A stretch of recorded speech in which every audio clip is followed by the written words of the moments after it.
People who aren't familiar with ALS think that it is constant doom and gloom in our house, and it isn't. Like, there's definitely some sad times, but it kind of turned us a little bit more spiritual in a way where we are sort of forced to appreciate every day and every moment and all the time we get together. And not everybody gets that in life. We first met at a restaurant where I was the busboy maybe, and she was a server, and I was definitely fascinated with her right when I first saw her. We ended up becoming like good buddies. I remember going in one night and the two of them happened to be working behind the bar together. And you wouldn't notice if you didn't know them, but they were just glowing. We had been friends for a while, and when he asked me out, he showed up looking so handsome, in a pinstripe suit and flowers to give. It just grew from there. It was so natural. You know, the family they've created is just wonderful to see and to be a part of. Getting to go exploring, go hiking, it was as if I was being transplanted back with my own family, and a big part of that was Amy and her smile. One of the first signs that we noticed with Amy and her ALS was, you know, her voice. Her voice was sometimes a little slurred or delayed. And the scariest symptom was when my hand wouldn't open and close as quick as my other hand. We started seeing specialists in the area. It wasn't really like obvious what was happening because Amy was still fully functioning. She was still working. I finally decided to see an ear/nose/throat doctor. I didn't take a look at the referral until the next day, on a trip to the beach. When I saw what she wrote at the bottom, I wept. At first, she was still driving, I was still working, and it was just little things that she would need. Maybe help up the stairs, help into bed.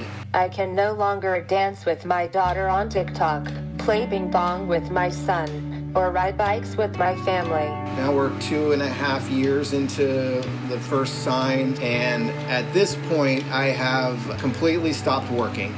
Her care is, round the clock. She needs help doing everything. Every little thing that you can think of, like every micro adjustment when you're in bed, like she can't do that anymore.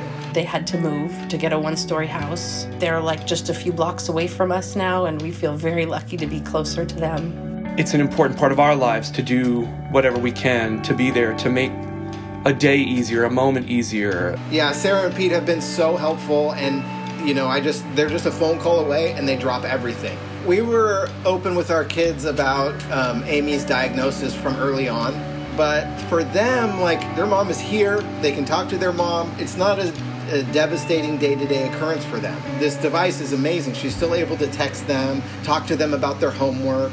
Amy's just a rock star. She still has time to, tease my brother and make fun of him. And there's so much life in her. And, ALS takes many things away, but it doesn't take her spirit away.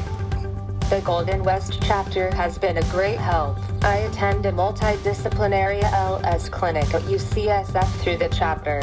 We were able to find a van through the Golden West chapter that had wheelchair access so that Amy and Dante could travel to doctor's appointments. I remember Dante saying, gosh, we need this van.